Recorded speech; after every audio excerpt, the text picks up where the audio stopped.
Hello, welcome to the channel. Subscribe, leave a like, and don't forget to write a comment. Enjoy watching. There are moments in life when everything stands still, not because the world has suddenly paused out of courtesy, but because your mind decides that it needs just a second longer to process what it just heard. My moment came under the soft clinking of champagne glasses and the low hum of polite conversation in our backyard. Dressed up in white fairy lights and fake smiles for the sake of my graduation party, it should have been a day about me, 4 years of hard work, sleepless nights, and moments when I doubted if I was even smart enough to make it through. But somehow, like always, the spotlight managed to slide off my shoulders and land squarely on my older brother, Ethan. He wasn't even supposed to be there. I hadn't seen him in over a year, ever since he dropped out of his fancy tech startup to recalibrate, or whatever vague nonsense he fed my mother that she gobbled up with her usual cocktail of blind loyalty and parental guilt. But of course, she invited him anyway. And he strolled in an hour late, dressed like he just rolled out of a trust fund catalog, smirking like he knew the party wasn't really for me. It was just another excuse for her to try and glue the family back together with cheese platters and Prosecco. I stood near the patio table, clutching my glass and trying not to fidget. The summer air was thick, warm, and smelled like grilled shrimp and cut grass. I caught glimpses of guests congratulating my parents, for how well I'd done, as if they'd sat through every midterm with me. That's when I felt my mother step beside me, her arm brushing against mine. She leaned in, her voice low, barely above a whisper, her breath sweet with rosé. "You've done so well, Liv," she said, and I waited for the compliment to land properly. Instead, she followed it with, "But you know, your brother always had more potential. He just lost his way, that's all." I didn't flinch. I didn't even turn my head. I just nodded like she was talking about the weather, and I let her words settle inside me like smoke filling a locked room. What happened next wasn't planned. It wasn't some act of God or a script written by fate. It was pure accidental poetry. Standing just a few feet away was Professor Jacobs, my thesis advisor, the one person who actually knew what it took for me to get here.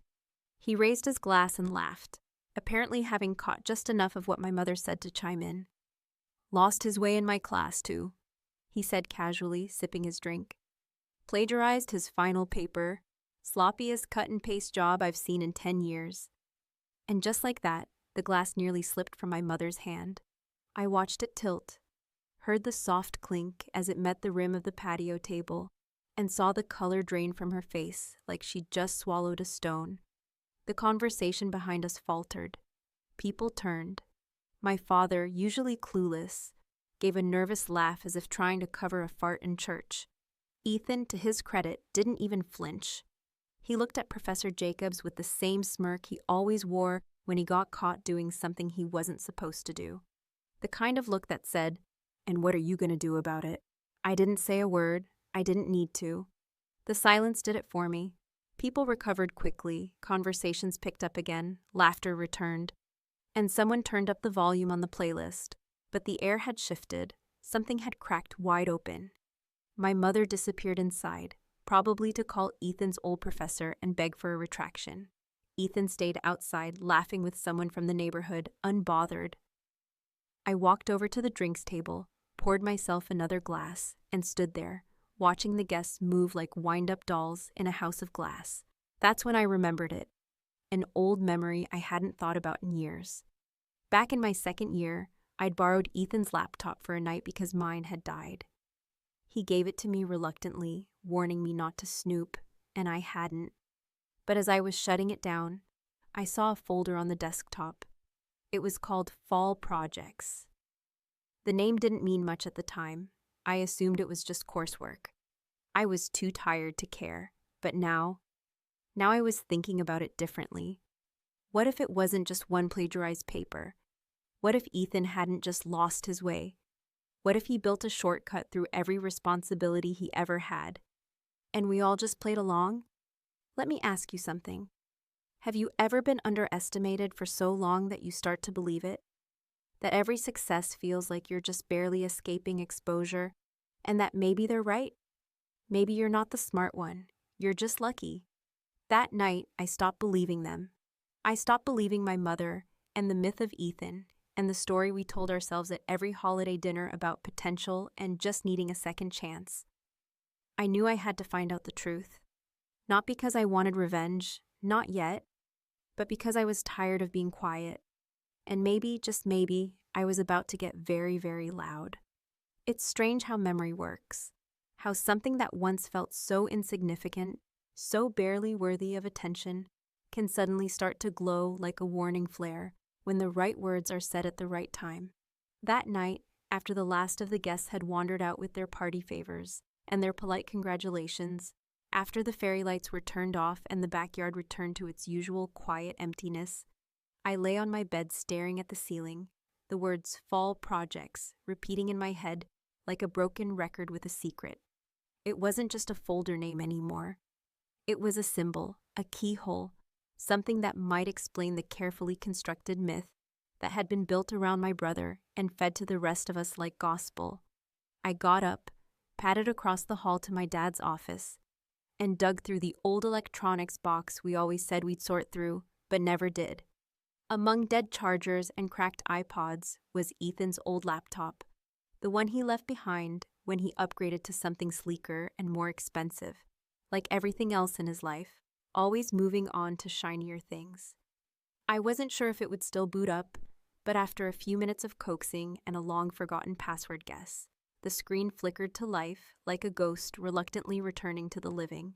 And there it was, right where I remembered it, Fall Projects, sitting innocently on the desktop, untouched for years. When I opened it, I expected to see some old essays, maybe a few course syllabi or lecture notes, the usual scatter of academic leftovers. Instead, I found over 40 Word documents, each one titled with a different name, none of them Ethan's. Bradley McCoy Final Essay, Samantha Taylor History Thesis, Connor Wills Business Plan. I clicked one at random. It was an economics paper, well-written, clean formatting, citations perfect. But the writing had Ethan's cadence, his smug little flourishes, the exact kind of tone he used when trying to sound smarter than he was. Then another, and another, the same pattern.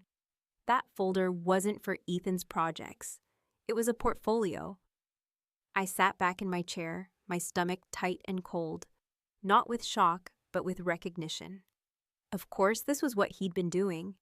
Ethan didn't just plagiarize one paper. He'd been running some kind of underground essay mill, writing for students who either couldn't or wouldn't do the work themselves, and pocketing the cash.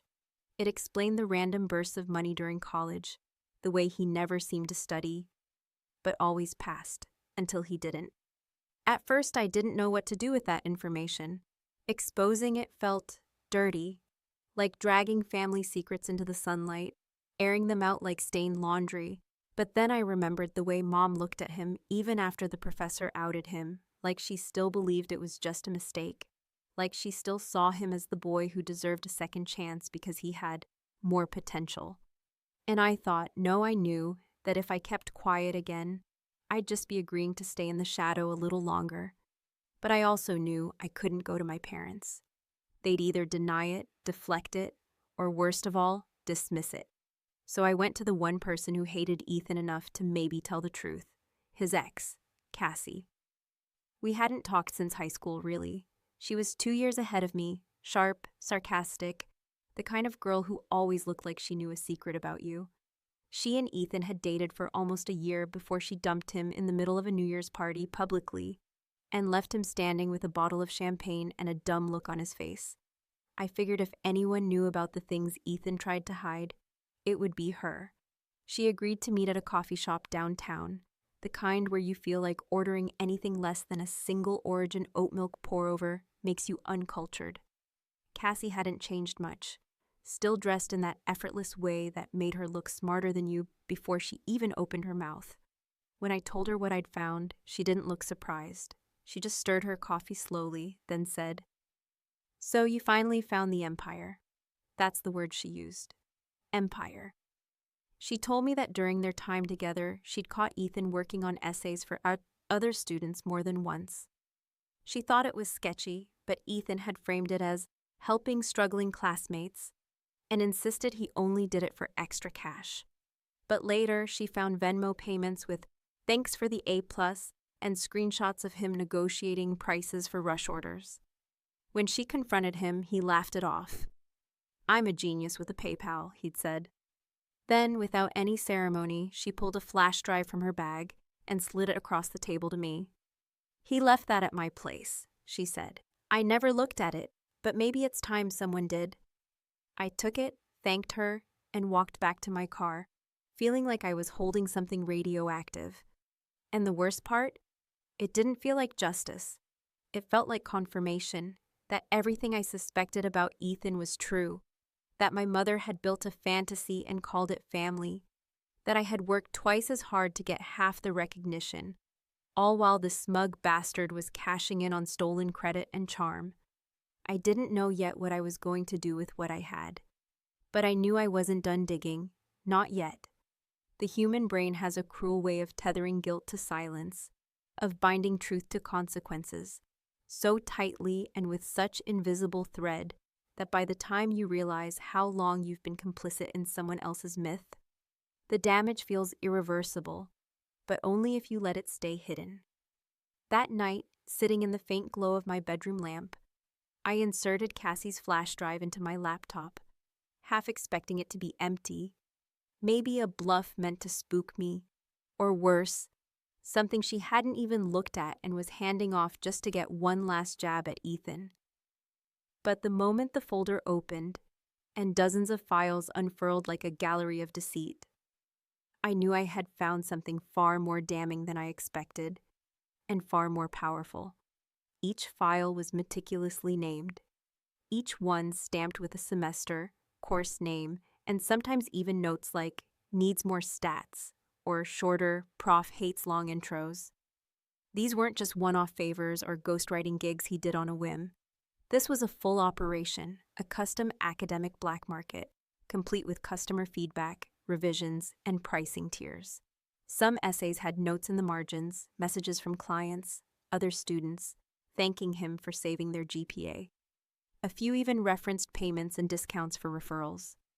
It was industrialized cheating, not desperation. It was a business, and right at the center of it, anchoring the whole scheme, was a final document labeled Econ Final Ethan, with a timestamp that matched the exact semester Professor Jacobs had mentioned at the party.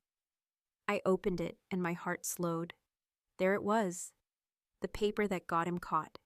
A mashup of stolen arguments, entire paragraphs lifted directly from obscure academic blogs, citations that didn't match, and statistics yanked out of context, like a patchwork of stolen ideas pretending to belong together. It was sloppy, arrogant, and worst of all, lazy. The professor had been right, but he had also been generous, too generous, so I emailed him. I didn't bother with niceties or pretense. I attached 3 sample papers, each with Ethan's obvious writing style, complete with metadata showing his authorship, and I wrote, "You were right at the party. I just thought you might want to know you barely scratched the surface." He replied within an hour.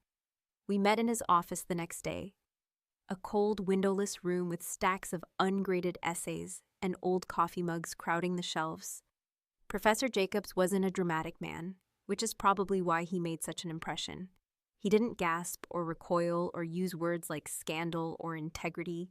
He just sighed, closed his laptop, and said, "I should have failed him outright, but I didn't want to ruin his future. I thought he made one bad choice." I nodded, though the words tasted bitter in my mouth. He made 47. The professor looked at me with something between sympathy and shame. Not shame for what he'd done, but shame for what he hadn't. And in that moment, I realized how many people had protected Ethan out of fear or laziness or love, or whatever it is that makes people ignore warning signs when they come wrapped in charm and a pretty smile. But I wasn't one of those people anymore. I left the office with a folder full of confirmations and a mind racing with scenarios. I could report him to the university. I could send every paper to an academic ethics board. I could even leak the documents anonymously to the clients themselves and watched the whole thing implode from the inside. But none of it felt satisfying, not really.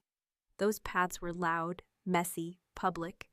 Ethan didn't deserve a scandal. He deserved silence. He deserved subtlety. He deserved the slow unraveling of the image he'd spent years crafting, not a spotlight that gave him another stage to perform on.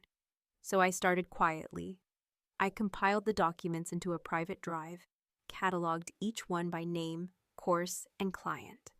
I wrote a detailed summary, nothing emotional, just facts, timelines, patterns. And then I drafted an email with no name, no trace, no signature. I sent it to one recipient, the recruitment department at Whitmore and Burke, the elite consulting firm Ethan had been boasting about for months. He hadn't gotten the job yet, but the interview was soon, and he'd been treating it like a guaranteed win. The email subject line was simple: Candidate Ethan Bradford, integrity concern. I didn't send it right away. Instead, I waited until the night before his interview, watched him strut around the house in his overpriced blazer, talking loudly on the phone about how he was basically already in, about how mom's finally gonna shut up when I land this thing. And I thought about all the times I sat at that same table, barely noticed, barely heard, watching him be celebrated for nothing while I quietly earned every inch of respect I was never handed. When I finally hit send, it wasn't rage I felt. It was clarity.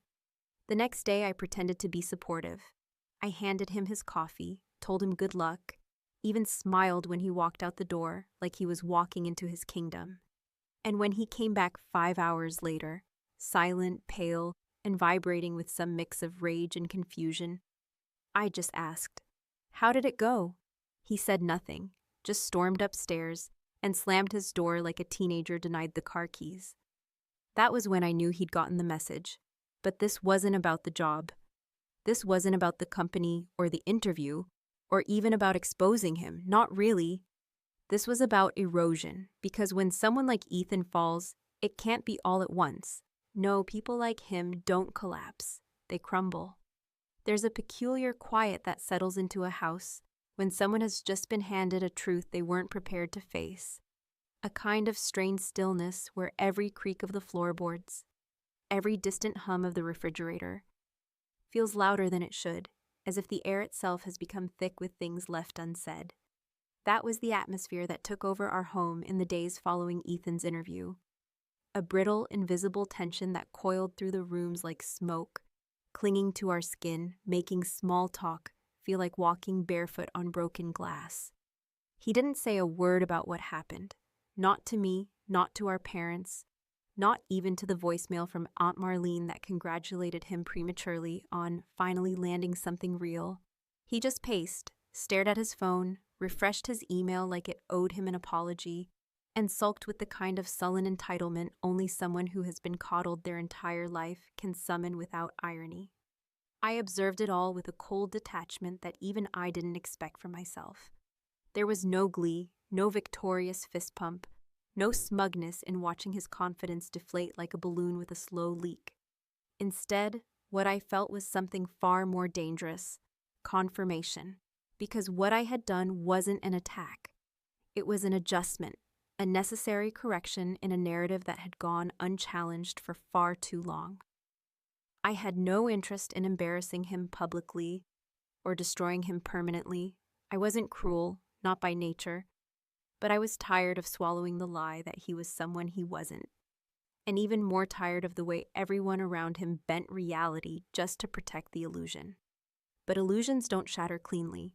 They fracture in pieces, slowly, painfully, and often in the most inconvenient moments. The first fracture came the morning after the interview, when our mother, standing at the kitchen counter in her silk robe and her habitual denial, casually mentioned over coffee that Ethan didn't seem himself, and maybe it was just nerves or the flu or some kind of hiring freeze. I didn't respond immediately. I just stirred my tea and waited for the moment to settle, then said, without looking up, "Or maybe they found something." She blinked, turned slightly, and gave me that sharp glance mothers reserve for when they're not sure if their children are being sarcastic or treacherous. "Found what?" she asked. the defensive edge already rising like a wall between us. I shrugged. I don't know, sometimes companies do background checks. Dig a little deeper, especially when they're offering 6 figures and international travel. She laughed nervously, not quite convincingly. Ethan has nothing to hide. He's just misunderstood. He's always had a creative approach to things, but that's what makes him special. It was almost laughable how rehearsed it sounded, like she had spent the last decade polishing that line to justify every stumble, every excuse, every unexplained grade or vanished opportunity. I wanted to shake her, to scream that creativity doesn't include stealing someone else's work and selling it like knockoff perfume. But I didn't. I just smiled and said, "Sure, Mom, creative."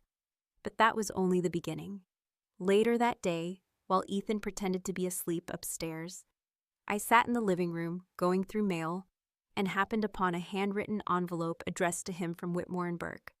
For a moment, I considered tossing it, pretending I never saw it. But then I remembered that real revenge isn't destruction, it's exposure. I left it by his door and went back to my room, knowing full well what it likely said, and knowing even more that the written word, in cold corporate language, would do far more damage than any shouting match ever could. An hour later, I heard it, paper tearing, footsteps, the unmistakable sound of something heavy hitting the wall. He didn't come out, he didn't talk. But the next morning, he was gone. Not permanently, just gone in the way that cowards disappear when they can't control the narrative anymore. He left no note, no explanation, just a hastily packed duffel bag and a text to Mom that said, "Taking a break, don't worry." She showed it to me with a shaky smile, her voice fragile, as though she still wanted me to be impressed with his mysterious resilience.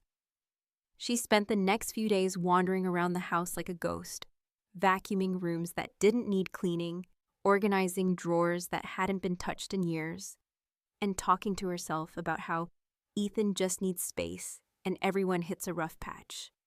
But what she never said, and what I could see bleeding through her every word, was the dawning realization that maybe, just maybe, her golden child had clay feet, and the pedestal she had built for him had never stood on solid ground. Eventually, she cornered me in the hallway, a wine glass in one hand and her desperation barely concealed in the other. "You don't understand," she said, her voice low but intense, as though the walls might judge her. "He's been under pressure his whole life. Your father always expected too much. I had to support him. He needed that. I didn't argue. I just asked, and what did I need?" She didn't answer because she never really asked me that before. I left her standing there, unsure whether the tears welling in her eyes were for Ethan, for herself, or for the myth she had spent years clinging to like a life raft in a storm of disappointment. But I wasn't finished yet, because Ethan wasn't the only one who needed to learn what it felt like to face consequences. There comes a moment in every carefully suppressed truth where the weight of silence can no longer be borne, not because the truth itself grows heavier with time, but because the act of carrying it, in secret, in shadows, behind the performance of polite smiles and familial obligation, erodes the parts of you that once believed in endurance as a virtue. And that moment arrived for me not with a scream or a shattering glass, but with the soft click of my mother's heels as she entered the dining room, eyes tired yet fixed with intention, carrying with her not just the weight of recent disappointments, but the desperation of a woman still clinging to a version of her family that no longer existed, if it ever did. We hadn't spoken much since Ethan vanished, choosing silence as our form of truce, a mutual agreement to avoid the obvious fractures in our dynamic, as long as the floors remained clean and the wine kept flowing. But that morning, she sat across from me at the long dining table, the same table where countless holidays had been staged like theater productions, every seat filled, every dish served with a side of performance, and she said, her voice trembling ever so slightly, "You need to help him, Olivia. He's not himself. He needs you." There was a moment, a flicker of something raw and human in her expression, where I almost pitied her, not for what she'd done, but for how deeply she had invested in the fantasy that love meant denial, that loyalty meant blindness, and that parenting a troubled child required sacrificing the one who didn't need rescuing. But the moment passed. What she wanted wasn't help for Ethan. What she needed was a clean narrative, one where the girl who always played by the rules would once again keep the peace, sweep things under the rug, and restore the illusion of control. I folded my hands calmly on the table and asked her one question. "Did you know?" She hesitated, blinked, looked away, and when she looked back at me, there was something terrifying in the honesty that flickered through her carefully composed face. "I suspected," she said. "But what was I supposed to do? Throw him to the wolves? Humiliate him?" I leaned in, the air between us thick with years of unspoken truths. "And what about me? What was I supposed to do? Watch you excuse everything he did while I scraped for every inch of your approval?" She didn't respond, not because she didn't have an answer, but because she did. And it wasn't one she could say out loud. I stood up, not in anger, but with purpose, and walked to the hallway where I had already placed the folder, the one with the printouts, screenshots, and neatly labeled evidence of Ethan's long-standing fraud. I returned, set it on the table in front of her, and said, "This is who you protected. This is the boy you said had more potential than me." She opened it slowly, flipping through the pages with the kind of dazed disbelief that doesn't come from shock, but from the slow collapse of denial, finally being too tired to stand. Page after page, emails, essays, Venmo receipts, each one a nail in the coffin of her favorite illusion. She reached the end and closed the folder without a word, her hands trembling slightly, her face unreadable. But it wasn't rage or heartbreak that followed. It was resignation, a quiet, devastating understanding that she had gambled everything on the wrong child and lost. Later that week, I received an email from Whitmore and Burke. I hadn't applied formally, but during a networking event hosted by the university a few months back, I had handed my resume to one of their junior partners, more out of curiosity than hope. And apparently, the timing was now perfect. They wanted me to interview for the same position Ethan had lost. An ironic twist I didn't plan, but certainly didn't ignore. I didn't tell my mother, I didn't ask for advice, I just went. The interview went well. I was composed, prepared, and unapologetically sharp. I knew my worth, not just on paper, but in presence, in poise, in knowing that every single accomplishment was mine and mine alone. They offered me the job before the week ended, and I accepted. The day I signed the contract, I returned home to find my mother sitting at the kitchen table, staring blankly at the folder still left out like a relic from a war she didn't win. I set the offer letter beside her without saying a word. She didn't cry, she didn't congratulate me. She simply nodded. I suppose in her mind, that was her way of conceding. But the truth is, it didn't feel like a win. Not in the traditional sense. There was no applause, no celebratory toast, no parade of validation that I used to crave from her. What I felt instead was something more complex, something colder and yet somehow more satisfying. I had stepped onto the stage that was once reserved for Ethan, and I hadn't stolen the spotlight. I had earned it brick by brick in silence, through resilience, and by refusing to shrink just because the room had already crowned its favorite. And yet, as I stood in the doorway watching my mother stare into the empty middle distance, I wondered, had I become the villain in her story? Had my quiet, deliberate undoing of her son's carefully constructed facade turned me into something she would never truly understand? I didn't need her answer. The silence was enough. But even now, as I begin this next chapter of my life with the kind of quiet confidence I used to think was reserved for people like Ethan, there's still one question that lingers in the shadows, the kind that no amount of success or validation can ever fully silence. Did I do it to make things right, or did I do it just to finally be seen? And maybe the scariest part of all is this. I'm not sure I care about the answer anymore.